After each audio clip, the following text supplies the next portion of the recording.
little reasons why I'm doing this.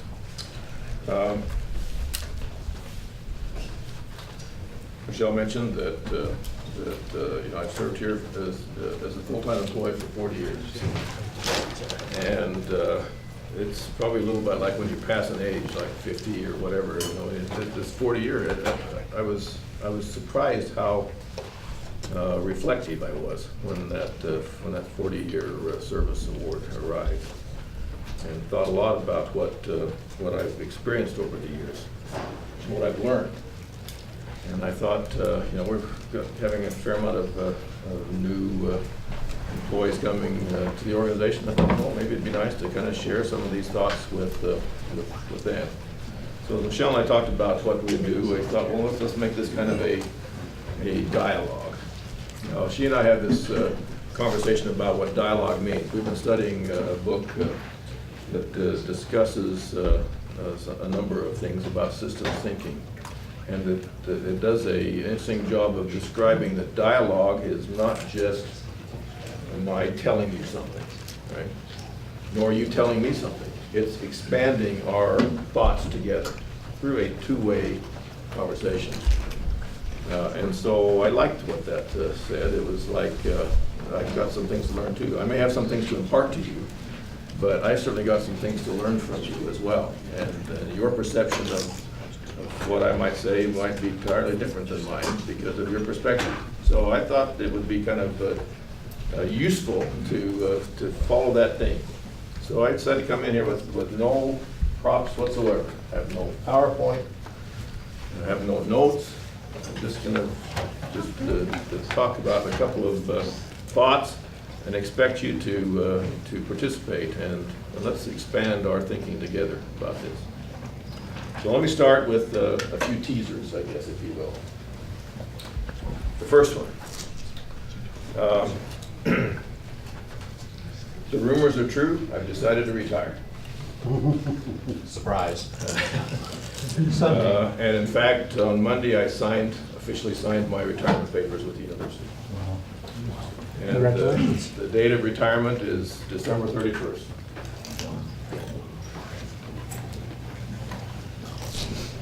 Kelly, Yes. I don't remember you asking permission. I remember talking about it. And I just said, pay no attention to those. You did say that, okay, that's right, that's right. And I thought I'd start by just kind of helping you understand my thought process that brought me to this. As I said, I've been here for a long time, and it's been a long time that I've just never thought about this possibility. But about a year ago, started thinking more seriously about it, and this was the thought process I had, and then let's talk about it for a minute.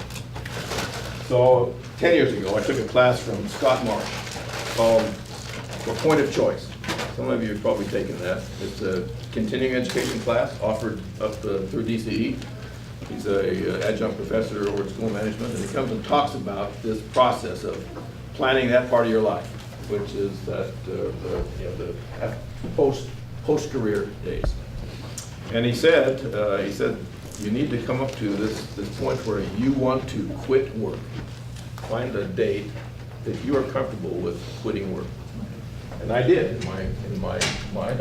I said October 22nd, 2018 as my date of. I'm not going to work past that date. Now that's serendipitous because that's when I turned 66. I can collect full Social Security on that date, and I want to do some other things. I mean, at some point in time, I want to go on a mission, and I want to do these other kinds of things. So this was the date that I had set in my mind as I wanted to quit work. Like most dates, you figure, well, so what's the range? Is it afterwards or forward? Well, no, this is my far right one, right? What's far left? Well, the far left was October 22nd, 2014, 62. And that was my range, right? And there's, of course, some reasons for this date, and I gave you the reasons for that one. I want to stop actively going out and trying to earn income and do some other things. Here is kind of a magic number that comes from our DMBA plan. Anyone want to tell us what that is? Early retirement? At age 62, if you have 30 or more years of service, you can retire with no early retirement penalty from DMBA. Now, at 62, that retirement penalty is about 12%. So if you were to retire before 65, then at 62, then whatever you planned on earning at that from retirement, it would be reduced by about 12%. And so that's actually a pretty significant benefit for those of you that will have reached 30 years of service by then, right? If you don't have the 30 years of service, then you still are under the plan of graduated reductions up to age 65. So basically at 62, the 30 years, you have the same benefit at 65. So I took and drew a graph, looked something like this. I figured, all right, I'm going to plot my retirement pay, supposed retirement pay at this juncture, estimating, this was a while ago, at how much am I going to earn from 62 onward. And this, of course, is accumulated. Then I just estimated what might my pay be at 65. Now, I'm not getting any more years of service. I've reached the magic 33 years of the maximum a while ago, 7 years ago. And so I'm not getting any more years of service. And so for me, it was just increasing the amount of the potential salary. So I estimated that. And I drew a graph, and so that would be, actually, you got to start over here now at 65, right? So this is 62, I start earning that amount. By 65, I've already earned 3 years of retirement pay. How long would it take before, let's say it starts somewhere in here, before those lines cross, right? And for me, that crossing point was 97. All right? I'm not going to live to 97. And so the answer to the question was, why wouldn't I retire at 62? So that's the teaser, okay? Any comments from your perspective? What's right or wrong with that? You'll miss us. I'll miss that. That's right. I will miss you. I've already realized that. Is that a pro or a con? I see that as a con. You could live to be a lot older than 97. I could, but not likely. What else? No, by 97, you're not going to care anything anyway, Right. I think it's important to realize a plan for life outside of work. Okay, good. Nice comment. Other comments? Now, there's some other factors. Obviously, your salary goes down when you retire. Your salary goes down to retirement pay. So, I'm intending on still trying to find something to do that will be useful and someone will be willing to pay me for the next 4 years or so. But obviously that may be a disadvantage. I think there are two other key issues that help us make the decision, my wife and I. One of them is that we got out of debt. So about a year ago, we got out of debt. We paid our house off. And so now I have no debt. And I think that's a pretty significant factor for that decision point, isn't it? And the other one is that we finally got all of our kids out of the house. For how long? Now, last Saturday, that changed. That's when you move into a smaller house. So one of my sons and his wife came back for a while, and we'll be okay. They'll be out by December. That's what they say. December 31st. So, for some of you, you're not going to make 62 by age 30 years by 62. So how does the landscape look for you in that regard? Anyone like to comment about it? 97 is my retirement date. So close. I have to work till after I'm dead. It obviously changes if you don't have that magic number, but at least as far as the NBA is concerned. But you may have gotten some retirement from some previous work, right? So there's likely to be some previous thing that added together. I guess my point here is just this. What Scott Marsh caused me to do was very productive for me. I set a date that I start thinking about as my absolute, I hate to say deadline. And then I worked back to what's kind of acceptable, and finally that graph says, well, this side is acceptable, and of course anywhere in between, potentially. But I think that's an important issue of planning your career. We get more to the larger topic is that planning a career is not just while you're working. It's planning how you're going to change your career to something else. In my case, it's personal things, right, or church things, or whatever that might be. Comments? Let's get some dialogue here. Could you go into just a little bit more detail on the graph? Okay. All right, so there's some amount of the retirement income that you will make based on what you choose to be the retirement from the university from DMBA. And there's a number of options. So right? that is your retirement income, it's your first. That's the base retirement, so what's called the master retirement program. Okay, and you got that from HR? Yes. Mhm. Okay. And in fact, you can calculate it online. I mean, if you go to the DMBA page, there's a page there that gives you, based on where you're at right now, this is what you would expect to retire at. And it's, depending on which option you choose, it ends up being about 40% of what your final average salary is. Now, that's an average of the last 60, highest 60 months in the last 120 months. So essentially, it's the highest 5 years in the last 10 of your employment. And so they figure out what that final average salary is, and they're estimating it, all this stuff, obviously. And it ends up being about that amount, depending on which option you choose. So your cumulative graph, why isn't it starting at 0? Because at 62, I get 1 year, I mean, my first Oh, year okay, so retirement, that's- I get that pay that one year, right? So whatever that pay is, you get 3 times that for those 3 years, right? It ends up being a fairly, whatever your pay is, it ends up being a fairly sizable amount of money, right? Now, in 3 years, your salary's not gonna go up that much, right? So this is not gonna be much different than this. It's gonna be higher, but not much different.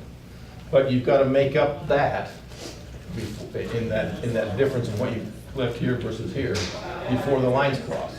So that's the key that was a surprise to me, right? Is I didn't realize how big this number would be and how small that would be compared to what this number is starting out. This line probably should come down here. I started down here somewhere below that line, but not a large part below, right? So you gotta make up 3 years of salary here to get this cumulative amount to cross. And that's where the number, for me, and I'd suggest each of you try that for your circumstances. Get the numbers off the DMBA website and try that exercise out. Also, all the young people should be encouraged to go to Brother Marshall's class. Yeah, and it's paid for. It's paid for by benefits.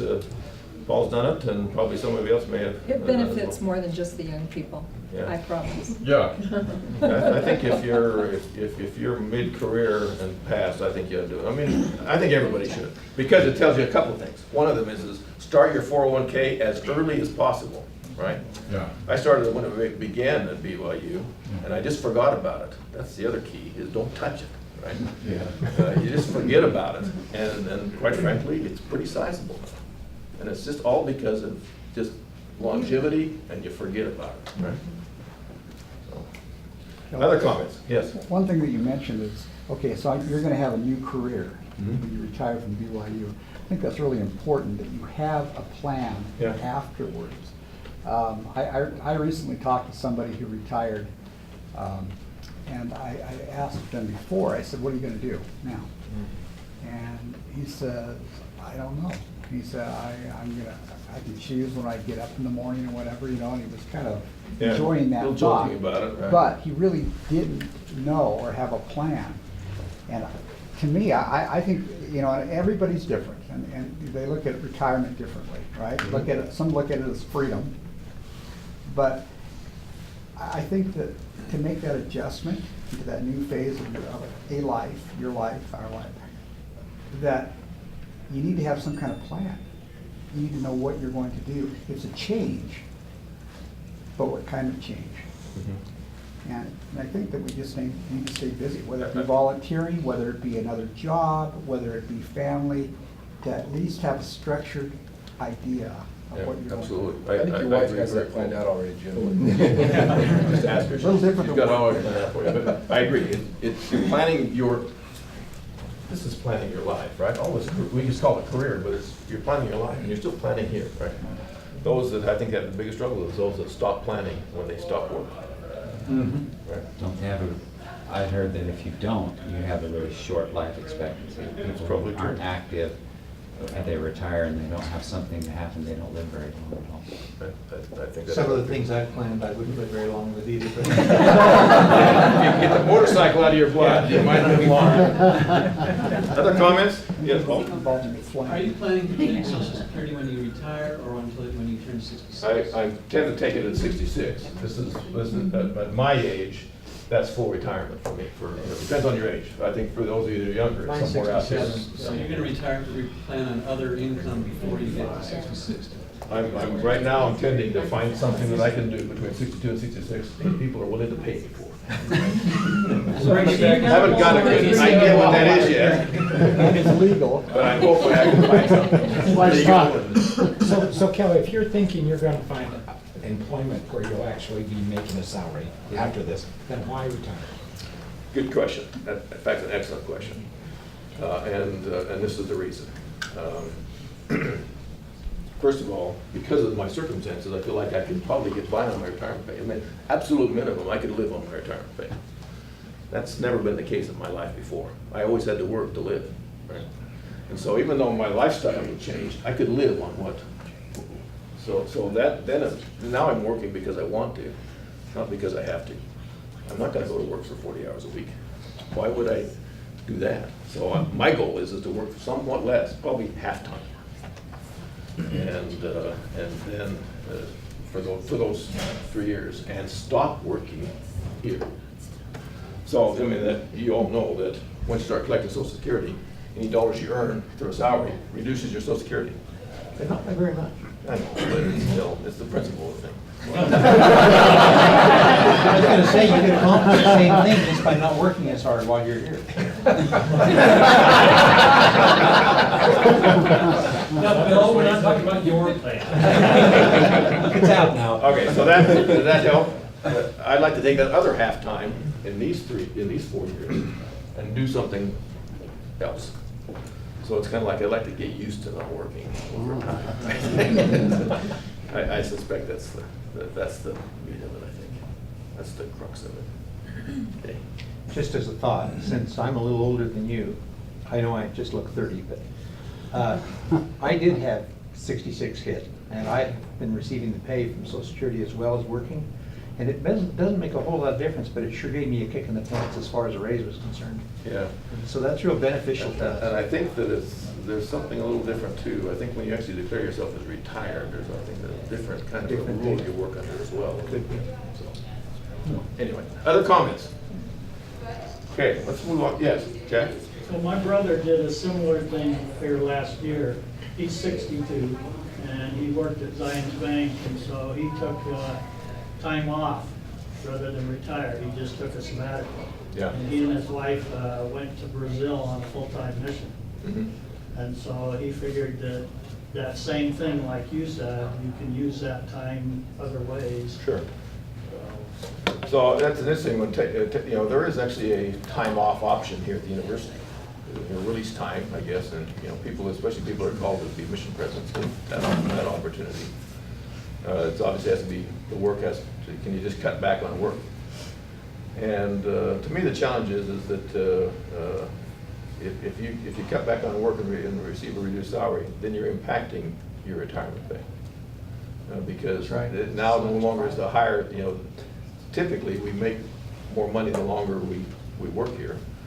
And so now you're dropping those months into probably, you end up getting your retirement figured out on a Your high five average. No, but they changed that, so it's the highest 5 of your career now, no longer the highest 5 of your. I understand, but what I'm saying is but you're not continuing to progress in higher and higher months of salary, right?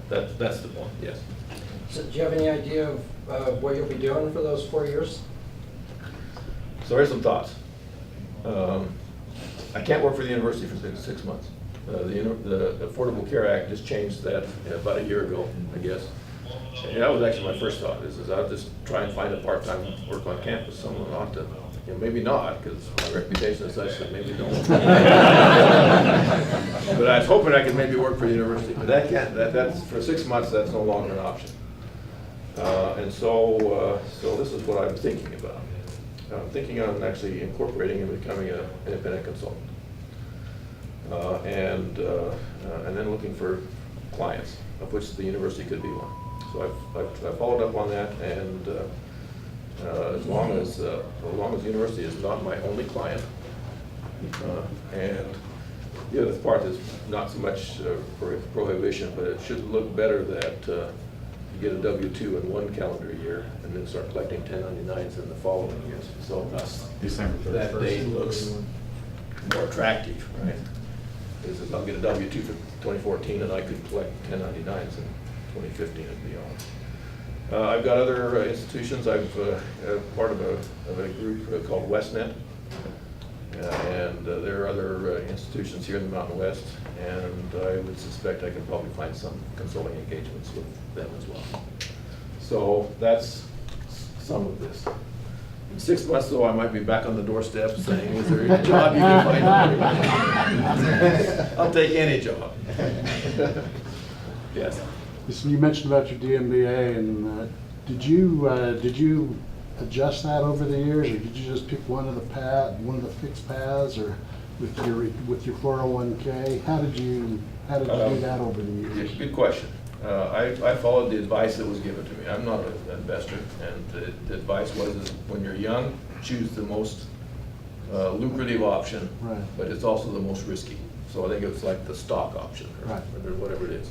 So did that for most of the time, and quite frankly, it's paid off. Even though we've had some big cuts, I just ignored that, put it out of my mind, and they typically come back. And it's only been within the last year I switched to what's called the current income option. So it really does kind of just to protect it, right? So for most of that time, I took the most risky option. And so they give you that advice, and they can assure what, in fact, they say if you're thinking within 5 years of retirement, you ought to drop down to an intermediate level, and then current income, what they call the current income option at the end. Now, my wife and I chose the joint and 50% for the retirement benefit. And most people choose joint and 100%. And this is the reason, and it's not because my wife didn't realize what was happening to her.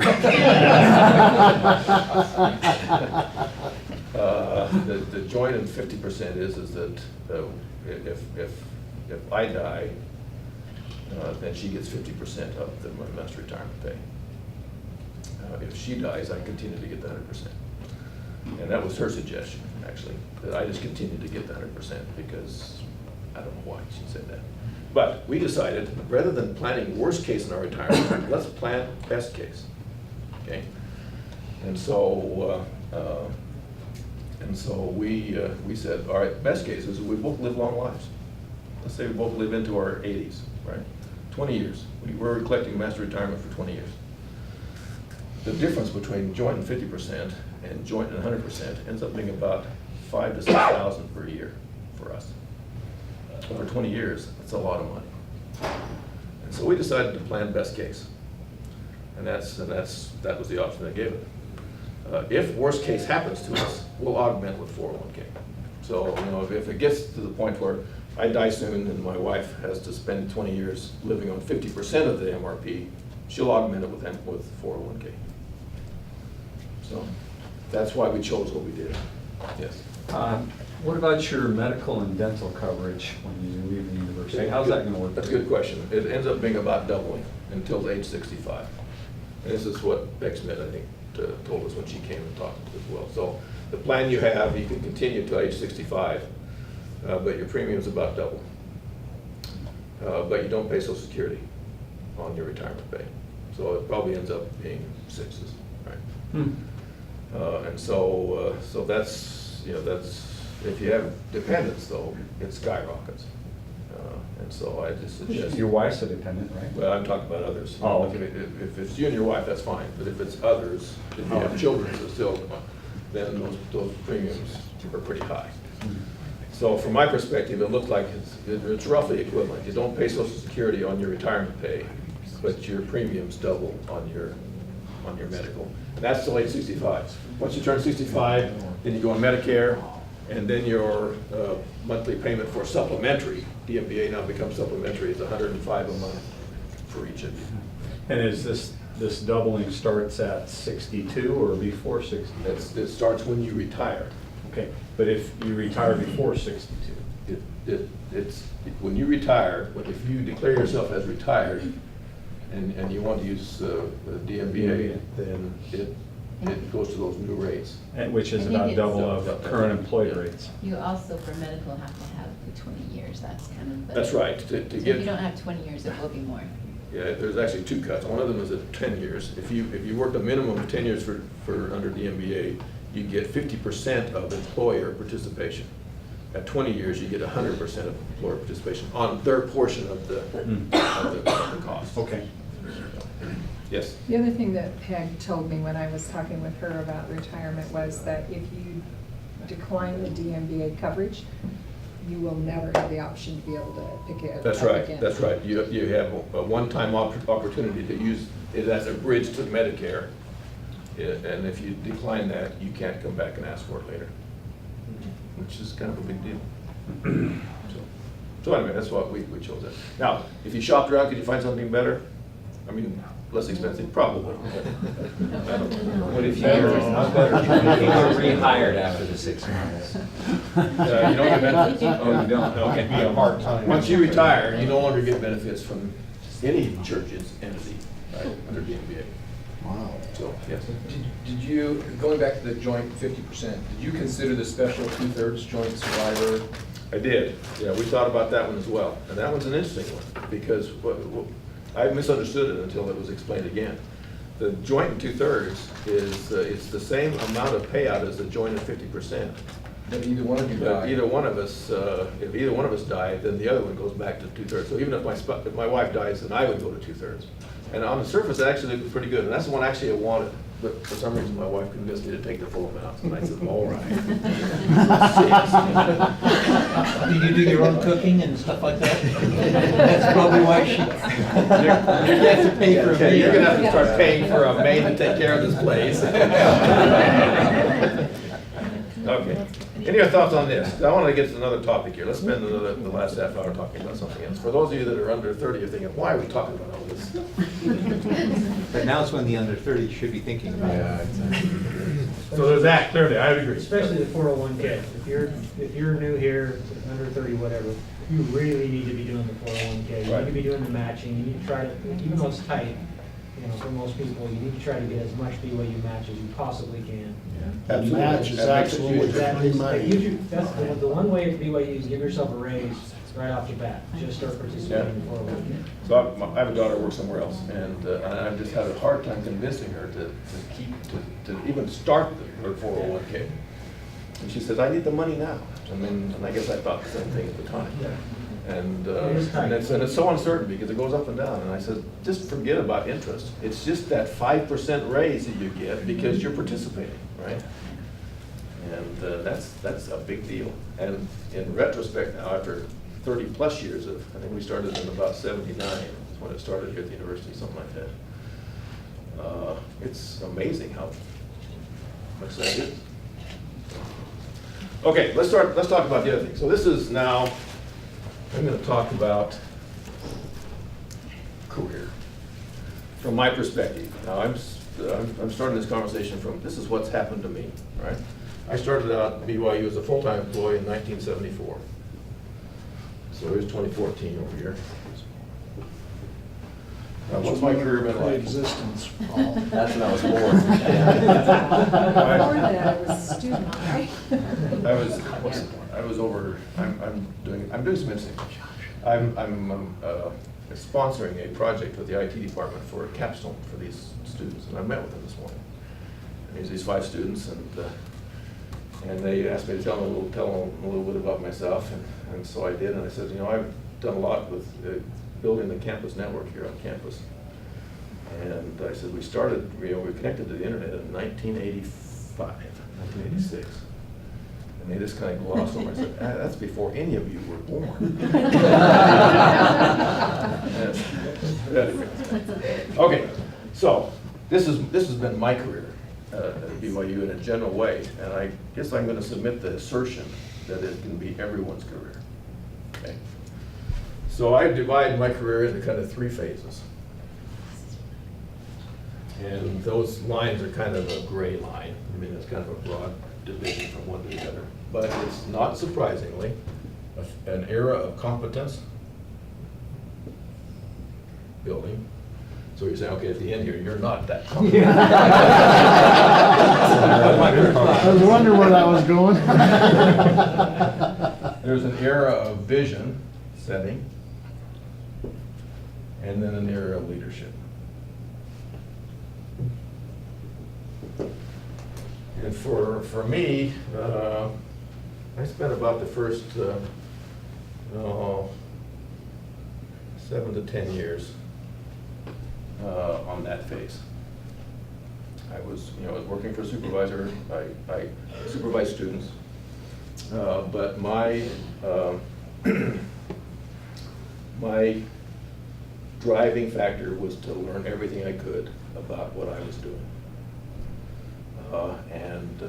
And so I went to great lengths to do that. It didn't matter what my job was. I spent a huge amount of my time outside of work learning about my work. So any of this business of we're going to give you some comp time for professional development for me was non-existent. I came and did my work during the day, and I spent my nights making myself competent as possible. And that was mostly from reading. Okay, I would say that 90% of that came from reading, and then trying out what I read the next day at work. That's basically the way I did it. I'd like to pause for just a minute and ask those of you that may feel like you've been in this phase before, how did you do it? Was it any different? Same way. I think it has to be the same way. You've got to, we work in an industry that changes so often that if you expect that your 8 hours here at work are going to keep you up to date, you are sadly mistaken. That is not going to happen. It doesn't require that you take personal time to do that. Yes, it does. But you know what? That's the career you chose. If you don't want to have things change, be an accountant. Things never change for the accountant. Hey, how about, I disagree. I have a problem with that. We change on her every year. You keep changing her stuff. When I went up to the church to work, they had what they called the Deltac courses, which are videotape courses. Yeah. And so I found out that I could check those out every day, 2 at a time. And so that's what I did, like you said. I took them home at night, took them home a stack on weekends. And I went and bought a special VCR that had just come out that did time compression. Yeah. So all the white noise, it would just get rid of it. Speed it up a little bit so they're talking a little higher. No, this was time compression of the Okay. white. Okay. The clear noise, the non-noise. And so it still spoke the same, but the video was compressed a little bit because all the words just went straight through. There was no pause between words. Sure. And so I was able to do 1,250 hours of all kinds of things in 2 years. And that was probably the biggest boost for my career. So let me ask the question, is there any of you that are early in your career, I mean, I see a few young faces in the back there a little bit, do you expect it's going to be any different for you? It's not, frankly. That's the way this industry works. Scott? I think this is also a time when you form a lot of important relationships and you begin to learn more about those people you'll be working with. It's not just the technical competence, but it's your human relationship competence as well. The reputation that you set during those years right there will enable you to move on to the other stages of your life. Right, and you build a reputation of competence, right? You start getting assignments at work because you are perceived to be competent. And it pays off pretty soon, right? In increased work opportunity, responsibility. And it just naturally, at some point in time, leads into vision, right? So for me, this happened. Before you go there? Sure. One thing that I found really critical is to be a team player. There are people who gain their competence and retain it, and they don't share it, Absolutely. and they are not the people that move ahead. That's right, okay. That's a really great point, that this is a solitary ladder you climb. I'm gonna tilt it like this, right? But you're not competing with anyone else but yourself. Absolutely, that's a great Yeah, point. but if it was hard You know, for me, it should be I hard for think we're you. making it Sunday. That doesn't mean you should saw the rungs off the ladder. Kick over the ladder, I think we have to be careful that we don't make an assumption that our career is going to be a straight line Yeah. of, in a certain field. Granted. Many of us Absolutely are going to be fine. changing Absolutely careers fine. along the way, and it may be an entirely different field. And this is not just And engineering. so I think the model is accurate, but I think that we have to be careful of not assuming that we're going to start in IT and end in IT. Okay, I think it's a good So you point. apply the model Yeah, to each I segment. think wherever you make those changes, you have to say, so where am I in this? Am I in competence building or whatever, right? And it applies to everything we do. It's not just the engineering disciplines, it's business. Everything, every one of them is just like this, right?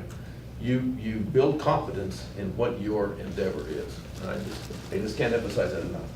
Yes? I think another interesting point, coming back to the different nature of IT, I think one of the reasons that so many of us are here is because of that requirement to maintain competence. And I just think back as a youth, when I had my jobs, when I was 16 and 17 and 18, and I had several different jobs, and I learned that I'd get a new job and it would be a blast. I just loved, even I worked at McDonald's flipping hamburgers, and I was the best hamburger flipper.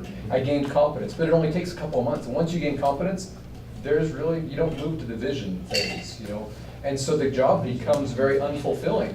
And I worked at a jewelry store, and I did a very vast, broad spectrum of things, but I gained competence, and once I gained competence, it became somewhat boring. I was an engineering major here at BYU, and I got out of engineering because my vision, I didn't understand it at the time, but I thought, you know what? I loved what I was learning in the classes, but I couldn't imagine myself doing that for more than a year and a half without pulling my hair out. So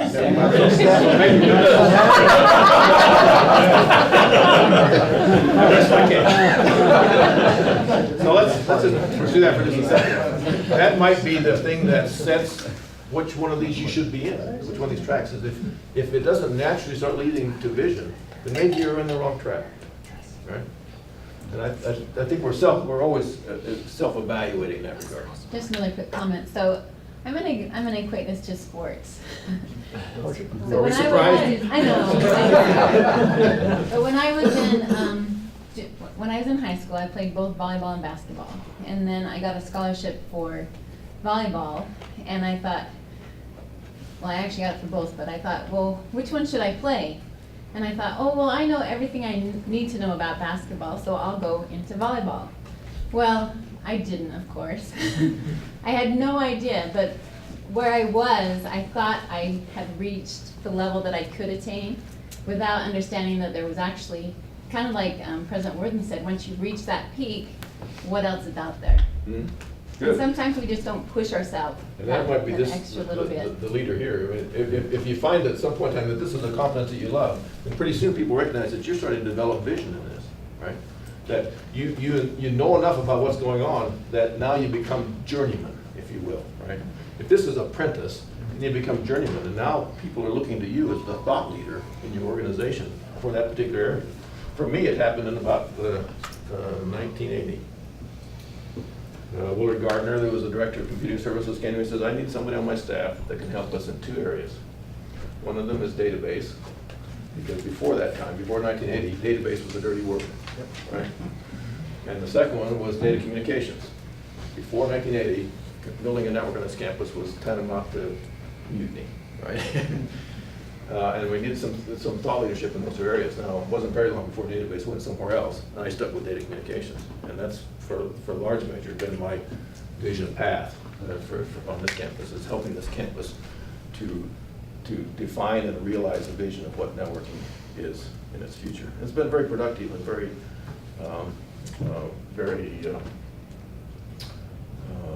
satisfying to me. It's been a great, that part's been a great career for me. I enjoyed it very much. And in 1985, your life got very interesting. Well, not in 85, when we put the internet in, right? No, that's No, when I that's when Sorrel came. came. That's right. And then he laughed.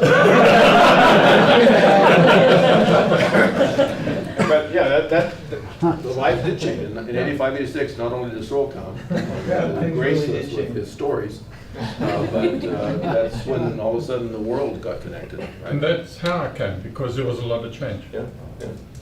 So, I don't know, I have a lot more to say about this, but so far, I didn't supervise anybody except student employees up to this point, through this period of time.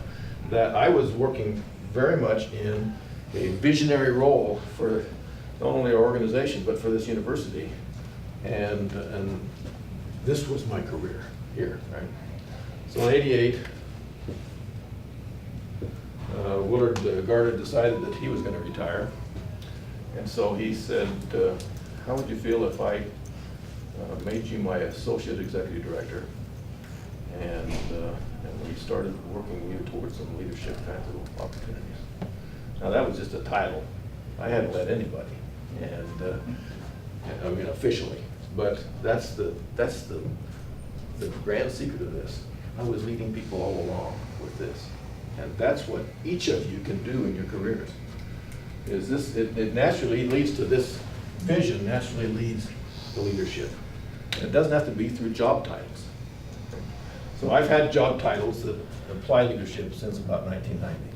Right? I started here in 84, January 84 as a student, and working for alumni as a student, and I knew who Kelly was within 3 weeks of being here. But if you look at his timeline, that was 3 or 4 years before he was put into a leadership position. Because he was the guy, databases were starting to come up, he was the guy we would go talk to. He was the one that knew everything. Yeah, and so it didn't matter, and I didn't care as a student, who do I go talk to? And that's all I cared about. And, but that's the way it works. You go find the people that it happens now, you go find the people that know what's going on, not necessarily the people in the leadership position. That's the point right there. Is that if you follow this path to leadership, the job titles will come along. I think, clearly we're a bright organization, and we look to the people that have followed these paths to fill the roles that we need for actual leadership. But the fact is that we've tried to create a path inside of our organization that if you follow this path, even to leadership, you may not necessarily actually be the manager or director of a specific organization. Now there's another term here that I think actually describes it better: mentorship. In my opinion, for what we want every one of us to become, it's that, in that leadership role. It's you arrive at the point where your vision is influential, and you're now helping others to understand it, and to realize it, and to follow it, and to build their own vision. And shared vision is all of our visions put together in such a way that we can move forward as an institution and as an organization. I might have my vision, but I got to link it to Brent's, and Brent's has got to be linked to Paul's, and so on. And this grand vision in the center is what drives us forward as an institution, as an organization. Kelly, Yes. just a little observation. As I look at this and listen to you, I saw this compressed on my mission. Yeah, yeah. Think about it. 2 years or 18 months or whatever. It's really the same model. Yeah. Is it any different in life? Right? Is it in anything we do? Is it any different? In a church calling, there's a period of confidence building, vision setting, and you truly mentor others, leading others not by title, but by influence. Yes. I agree with all of this and support it, but there's one thing that is underlying in all of that, and I kind of hie back to the idea that you share your knowledge, and that is that all of our jobs, the underlying job, the most important thing we do is to grow people. And so if you're working with people, your job is to make it as easy as possible for them to get their job done. And whether they're your boss or your people, your peers or whatever else. So in my mind, that is the steady thread through all of this. You gain your competence, you share it, you gain your competence, you share it, you gain So I may have thought clear back here that job control language is the coolest thing in the world. A few of you just laughed. Just a few of you laughed. But I found out somewhere in here, Sam files for life. You take it out. I found out somewhere in there that one of the coolest things is to help others progress and grow. And I've been doing that for the last 10 or 15 years because I've had the ability to do it. I mean, I've been given the resources to do it. And I'll tell you, when I leave this institution, that's what I'm going to remember. I'm not going to remember JCL. Yeah, you will. That one never goes away. I'm going to remember the lives that I've impacted and helped to move along in their careers. Yeah, Neil. Another aspect of this is it's not just linear in yet another sense. It's cyclical, it's circular, Sure. continual improvement, because like we were talking about earlier about gaining the competence. What you learned in the 70s and 80s isn't stationary either. So there's always a cycle of improvement, and we're flowing through I these think- things all the time. One of the things is when you jump from one line to another, I don't think you start at the beginning. Now, there's some confidence in you, but you've got this experience behind you of how to traverse this path. I think the next line you jump to is compressed a lot, and the next one is even more. Right. So pretty soon you get to the point where you can move from line to line, and you're hardly breaking a sweat. Yeah, you gotta take a manual tour home to catch on to where you're at, but pretty soon your experience gets you there. Yes. I think the key point to leadership and mentorship is if you are able to be led and mentored, you usually are better at being a leader and being a mentor. But if you're not able to be led or mentored, you have a really hard time getting to that last. Absolutely. I know today, 40 years later, who my mentors were here. I still remember their names. I still remember the experiences I had with them. And I think that's what you're saying. I've got an appointment here at about 1 o'clock, so I've got about 5 more minutes. Any other comments? This is what I wanted to cover today. Let me just say that the next 3 are similar. We're going to have some other topics. This next one is, don't pass up an opportunity to do something good for someone, or make a difference in their life. The third one is the details of BYU. I'm just going to leave you to wonder about that. And the last one is crossing the chasm. I'm going to let you stew on that one. Then you're gone. That's the last thing you say to us before you leave? Well, really, you have to invite me back as a consultant. If you want to know what's on the other side of the chasm. A highly paid consultant. Any other comments? It's been great. I've enjoyed this probably more than anything I've done in the last few months. This has just been great. I enjoy it very much. I appreciate you coming. And I guess the proof of pudding, I'll see if you come back later. All right, thanks very much. Thanks, Kelly.